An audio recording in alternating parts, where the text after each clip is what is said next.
సరే ఇటు జగన్మోహన్ రెడ్డి గారు చూస్తే కొన్ని రోజుల నుంచి కూడా ఆయన పైన అంటే ఆయన హిమాలయాలకు వెళ్ళిపోతున్నారు. ఆయన పార్టీ ఖాళీ ఖాళీ అయిపోతుంది. ఉన్న 11 మందిలో కూడా అందరూ టీడీపీ షిఫ్ట్ అయిపోతున్నారు. ఆయన పార్టీని కాంగ్రెస్ పార్టీలో విలీనం చేయబోతున్నారు. అందుకే బెంగుళూరు వెళ్లి డీకే శివకుమార్ గారిని కలిసారు అని చెప్పేసి ఇటువంటి వార్తలైతే కంప్లీట్‌గా ఆయన మీద వస్తున్నాయి సార్. అంటే ఆయన పార్టీని మొత్తం కూడా ఇక్కడ లేకుండా చేద్దామన్న ఒక ఆలోచన అయితే కనిపిస్తూ ఉంది సార్. మరి ఈ వార్తల పైన ఆయన వస్తున్న ఈ రూమర్స్ పైన మీరేం చెప్తారు సార్? ఇప్పుడు డీకే శివకుమార్‌తో కలిసినారంటే కలిసుంటే కలిసుండొచ్చు గానీ, హ్మ్. పార్టీని విలీనం చేస్తారు, రాజకీయాల్లో మాట్లాడినారు అనేదే అది ఒట్టి అబద్ధము. వాళ్ళు గూడా ఖండించినారు గదా! ఇద్దరు గూడా అవును. ఖండించినారు. అందులో నిజమేం లేదు. హ్మ్. కలిస్తే కలిసుండొచ్చులెండి. రాజకీయ నాయకులు ఆహ్, వేరు వేరు పార్టీల్లో ఉన్నా గానీ ఎక్కడన్నా కలిసినప్పుడు మాట్లాడుతుంటారు. దాంట్లో ప్రత్యేకించాల్సిన అవసరం లేదు. ఓకే. రాజకీయ అజెండాతో కలిసుంటే అది వేరు సమస్య. హ్మ్. ఆయన ఎందుకంటే 151 సీట్లు వచ్చినాయి. 5 సంవత్సరాలు ముఖ్యమంత్రిగా పరిపాలించినాడు. అధికారాన్ని అనుభవించినాడు. హ్మ్. సడెన్‌గా ఘోర పరాజయం ఎదురైంది. హ్మ్. ఆయన అంతవరకు నేను ఏ ఏ విధంగా అయినా మళ్ళీ గెలిచి వస్తానని అనుకున్నాడు. హ్మ్. సంక్షేమ కార్యక్రమం మీద దృష్టి పెట్టి వాటి వల్లనే నేను గెలుస్తాను అనే అభిప్రాయంలో ఉన్నాడు. అటువంటి అభిప్రాయం తారుమారై తలకిందులయ్యేసరికి కొంచెం ఎవరికైనా మనిషికి నిర్వేదం వస్తుంది గదా! నిర్వేదంలో మాట్లాడిన మాటలే గానీ, హ్మ్. ఆయన పార్టీని రద్దు చేస్తారని నేను అనుకోవటం లేదు. పార్టీని వదిలేస్తారని నేను అనుకోవడం లేదు. కాంగ్రెస్ పార్టీలో గూడా మెర్జ్ చేస్తారని నేను అనుకోవటం లేదు. ఓకే. కాకపోతే కొన్ని రోజులు ఆలోచన జేసుకోవచ్చు అతను. హ్మ్. ఓడిపోయిన వెంటనే మళ్ళా ప్రజల్లోకి రావాలంటే ఎవరికైనా ముఖం రావాలి గదా! అవును. అందువల్ల కొంతకాలం వెయిట్ చేస్తారు. ఎందుకంటే వచ్చిన ప్రభుత్వం తప్పులు చేయాలా, తప్పులు చేసిన దాన్ని బట్టి వారి ప్రత్యక్ష చర్యలు గూడా ఉంటాయి గాబట్టి, హ్మ్. దానికి అనుకూలంగా ఉండొచ్చు గానీ, ఇవన్నీ ఇటువంటి వార్తలన్నిటి మీద స్పందన ఉండదు. దాని గురించి మాట్లాడాల్సిన అవసరం లేదు. అంటే సార్ జగన్మోహన్ రెడ్డి గారు ఇప్పుడు బెంగుళూరు వెళ్ళిపోయి అక్కడ ప్యాలెస్‌కి యలహంక ప్యాలెస్‌కయితే వెళ్ళిపోయారు. ఇక్కడ ఇన్ని ఆరోపణలు వస్తున్నప్పటికీ ఇసుక స్కామ్ గానివ్వండి, లిక్కర్ స్కాము లేకుంటే వాళ్ళ మీద నమోదవుతున్న కేసులు, వాళ్ళు అరెస్ట్ అవ్వడం చూసాం కొంతమంది. అంటే వీటన్నిటికి కూడా ఆయన సమాధానం చెప్పకుండా బెంగుళూరు ప్యాలెస్ వెళ్ళిపోవడం ఏంటి? అంత సైలెంట్ అయిపోయారు ఎందుకు? వీటన్నిటికి సమాధానం చెప్పాలి గదా! ఒక లీడర్‌గా అని జెప్పేసి కూడా క్వెషన్స్ రైజ్ అవుతున్నాయి సార్. దీనికేం చెప్తారు? ఈ ఉంటాయిలెండి క్వెషన్స్ అన్నీ ఉంటాయి. హ్మ్. ఇప్పుడు లిక్కర్ స్కామ్ అనండి, శాండ్ స్కామ్ అనేది హ్మ్. వాళ్ళు విచారణ చేపడితే ఈయనేం చేయగలిగిందేం లేదు గదా! అవును. ప్రభుత్వం ఒకవేళ ఇందులో స్కామ్ జరిగింది. ఈ సాక్ష్యాధారాలు లభ్యమైనాయి. మేము ఈ కేసును దర్యాప్తు సంస్థకు హ్యాండ్ ఓవర్ చేస్తున్నాము. హ్మ్. ఈ సంస్థను దర్యాప్తు చేయమని ఆదేశిస్తున్నాము అని అన్నారనుకోండి. ఈయన చేయగలిగేది ఏం లేదు కదా! దర్యాప్తును ఎదుర్కోవాల్సిందే. అవును. దానికి సమయం, సందర్భం ఉంది. ఇప్పుడు నేను చేయలేదన్నా గానీ నమ్మేదెవరు? నేను లిక్కర్ స్కామ్ చేయలేదు.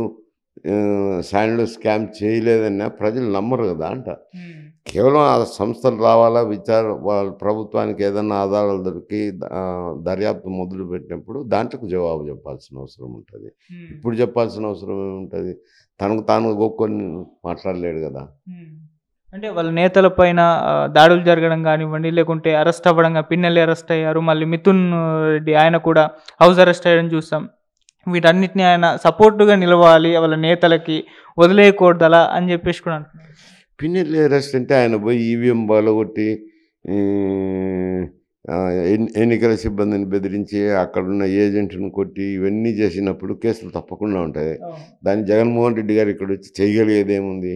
హ్మ్. కేసు కాదనలేడు గదా! అవును. అయి వీడియోల్లో వచ్చినాయి, సాక్ష్యాధారాలున్నాయి, ఇవన్నీ ఉన్నాయి. తప్పకుండా అరెస్ట్ అవుతాడు. హ్మ్. అటువంటి దాంటిని గురించి ఏమని సమర్థించుతాడు?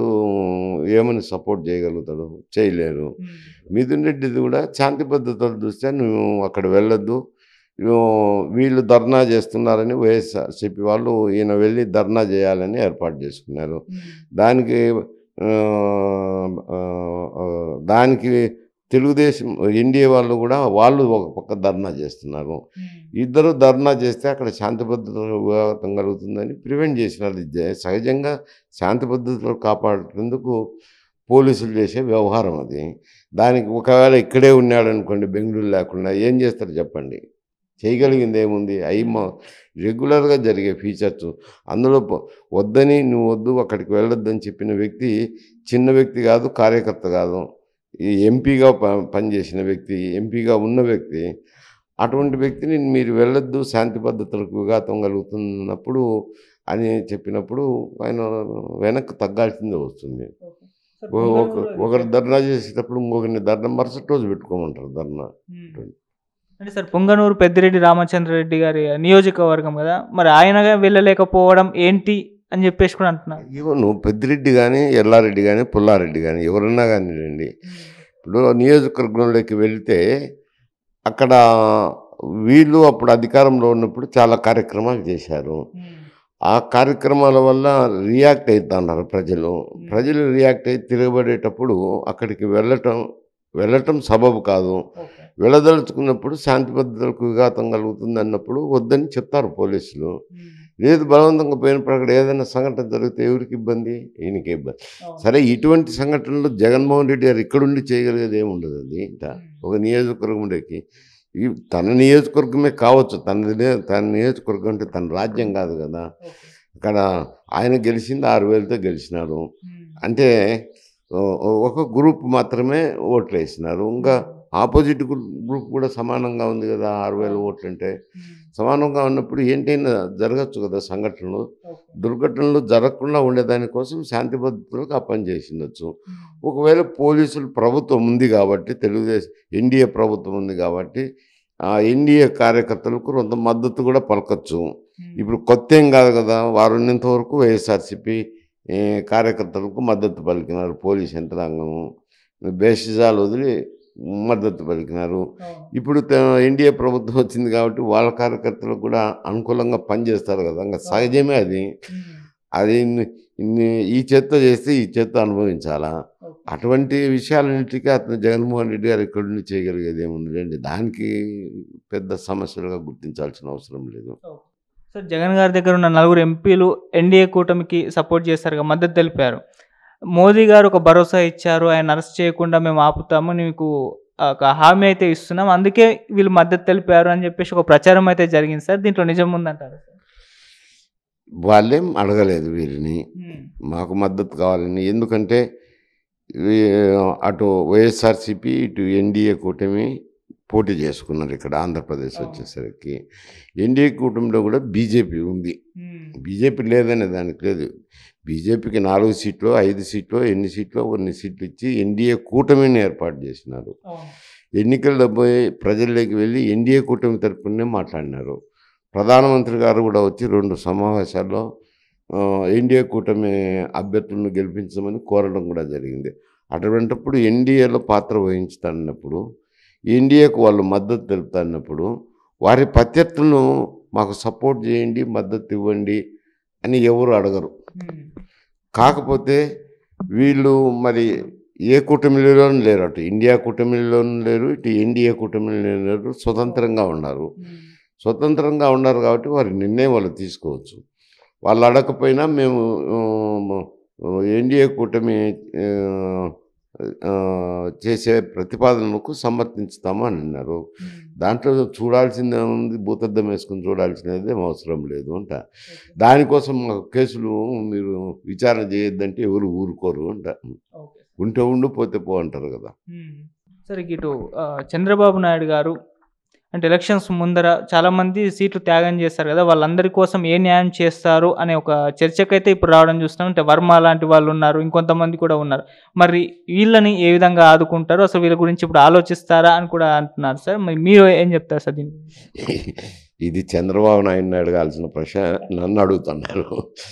ఆయన పార్టీ అధ్యక్షులు, ముఖ్యమంత్రిగా ఉన్నాడు, పార్టీ అధ్యక్షులుగా ఉన్నారు. సీట్లు అనేవి లిమిటెడ్గా ఉంటాయి. అప్పుడు ఎన్నికల్లో ఆ పరిస్థితి ఎట్టుంటుంది అని అంటే, ఏ మనిషి అయినా కానీ బలమైన అభ్యర్థిగా ఉండాలనుకుంటారు. అందులో ధన ప్రాధాన్యతను వచ్చింది కాబట్టి దాన్ని కూడా క్రైటీరియా పెట్టి చూడాల్సిందే, సిగ్గు లేకుండా. ఇప్పుడు ఇవన్నీ చూసి ఏదో అభ్యర్థులకు ఇస్తుంటారు. చిన్నప్పుడు కొందరు సీనియర్లు అయితేనేమి, కొందరు నియోజకవర్గంలో పనిచేసిన వ్యక్తులు అయితేనేమి సీట్లు రాకుండా పోతాయి, తప్పవు. అది కొన్ని చోట్ల జరుగుతుంది. జరిగినప్పుడు వారిని ఏ విధంగా సమాధానపరచుకోవాలా, ఏ విధంగా సంతృప్తిపరచాలనేది ఆ పార్టీ అధ్యక్షులకు సంబంధించిన సమాచారం. మరి ఆయన ఎవరెవరిని అడ్జస్ట్ చేసుకుంటారో ఆయనకు సంబంధించిన వ్యవహారం. దానికి నేను సమాధానం చెప్పేదేమి ఉండదు పెద్ద.